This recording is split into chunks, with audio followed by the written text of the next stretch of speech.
Hi, this is Richard Fields with this week's report from the fields. It's been a couple of weeks since Liberation Day. Are you feeling liberated yet? Probably liberated from your money if you had it in a 401k or IRA heavy in stocks. And maybe a little smug if your investments tilted toward real money, gold. In a previous report, I explained how tariffs are a tax, specifically a regressive sales tax on imported goods. If a product can cover the transportation costs necessary for imports and still be price competitive, it's because the exporter has a comparative advantage. For example, Nicaragua produces bananas more efficiently than we can. It's also a relatively poor country that doesn't have the resources to buy much from us.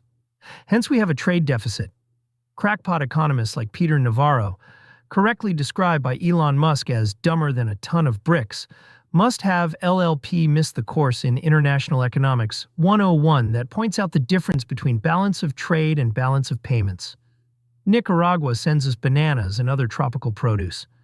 We send them dollars, and since Tricky Dick Nixon took us off a version of the gold standard in 1971, a lot of those dollars are effectively counterfeit dollars rather than honestly earned money. Unfortunately, our president listens to Navarro because it reinforces his own mercantile instincts and misunderstanding of economics. In a larger sense, Trump's tariffs are merely the pin that pricked the financial bubble in both stocks and bonds that has been inflating since 1971.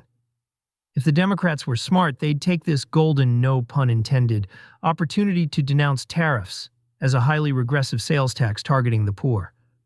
Republicans have abandoned being the party of free trade, which, implemented honestly, benefits the poor more than the rich. Free trade Democrats. One can hope. But I'm not holding my breath. That's this week's report from the fields. I'm Richard Fields. See you again next week.